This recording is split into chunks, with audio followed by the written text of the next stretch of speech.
ડુંગળીનું શાક ઘણીવાર ખાધું છે, પણ એકવાર આવી રીતે બેઝિક મસાલાઓથી પણ બનાવીને ખાઈ જોજો. તમને ખાવામાં આટલું જ ટેસ્ટી લાગવાનું છે. એટલા માટે સૌ પહેલાં મેં ડુંગળીને લઈ લીધી છે અને એને ફોલીને ધોઈને સારી રીતે સુધારી દઈશું. તમે જોઈ શકો છો વિડીયો બહુ મસ્ત બનવાનો છે, તો એન્ડ સુધી જોવાનું ચૂકતા નહીં. પછી ફરીથી આપણે ધોઈ દઈશું. જો આપણે ધોઈ દીધી છે. પછી તપેલીને ગરમ કરીને તેમાં 3 ચમચી જેટલું આપણે તેલ એડ કરી દઈશું. જો ચેનલમાં નવા હો તો લાઈક શેર અને સબસ્ક્રાઈબ કરવાનું ના ભૂલતા. પછી તેલ જ્યારે ગરમ થઈ જાય એના પછી આપણે બાજુમાં પડેલા શાકમાં પહેલાં તો 1 ચમચી જેટલું મીઠું એડ કરી દઈશું.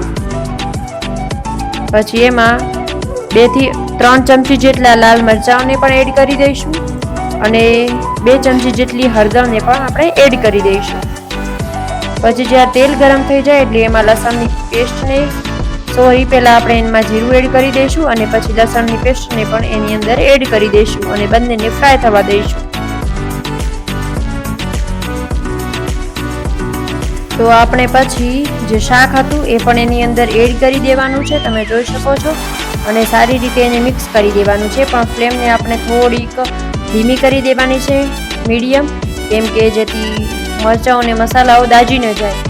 એટલે આપણે ફ્રાય થઈ જાય એટલા સુધી પછી આપણે ફરીથી થોડું એની અંદર લાલ મરચું એડ કરી દીધું હતું અને સારી રીતે એને મિક્સ કરી દીધું હતું. તમે જોઈ શકો છો રંગ કેવો આવ્યો છે. થોડી વાર આને ફ્રાય થવા દઈશું અને પછી એમાં 1 ગ્લાસ જેટલું પાણી એડ કરી દઈશું. કેમ કે ડુંગળીના શાકમાં વધારે પાણી ના રેડીએ તો પણ ચાલે, મીડિયમ હોય તો પણ સારી રીતે પાકી જાય.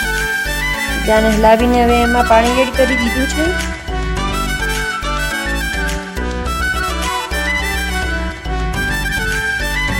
હવે 1 ગ્લાસ જેટલું પાણી એડ કરી દીધું અને હવે આપણે એને ઢાંકીને 6 થી 7 મિનિટ સુધી સારી રીતે પાકવા દઈશું.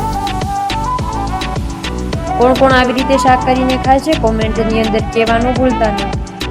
પછી આપણે એની સાથે ખાવા માટે બાજરીના રોટલાને તૈયાર કરી દઈશું. તમે જોઈ શકો છો કે કેટલી સાઈઝનો બાજરીનો રોટલો છે. ઘઉં સાથે ખાવું હોય તો પણ તમે ઘઉંની રોટલી સાથે પણ ખાઈ શકો છો. તો અહીંયા આપણે રોટલો બને છે, તમે જોવો કંઈક આવી રીતે આપણે રોટલો બને છે. કોને કોને આવી રીતે રોટલા બનાવતા આવડે છે એ પણ કોમેન્ટની અંદર કહેવાનું ભૂલતા નહીં. પછી આપણે શાક પણ તૈયાર થઈ ગયું છે અને જોઈ શકો છો શાક કેવું મસ્ત મજાનું ડુંગળીનું કોરું શાક બનીને તૈયાર થઈ ગયું છે. ખાવામાં પણ અને સુગંધમાં પણ આટલું સ્વાદિષ્ટ લાગતું હતું કે તમે જોવો તો રહેવાય જ નહીં જોવો. તો આજની જો તમને રેસીપી પસંદ આવી હોય ને તો લાઈક શેર અને સબસ્ક્રાઈબ કરવાનું ના ભૂલતા. બાકી મળીએ આપણે આવા જ નવા વિડીયો સાથે. ત્યાં સુધી તમારા ફ્રેન્ડ અને ફેમિલીમાં પણ શેર કરવાનું ભૂલતા નહીં. જોવો તો મળીએ નવા વિડીયો સાથે. જય શ્રી કૃષ્ણ, રાધે રાધે અને સબસ્ક્રાઈબ કરીને જજો.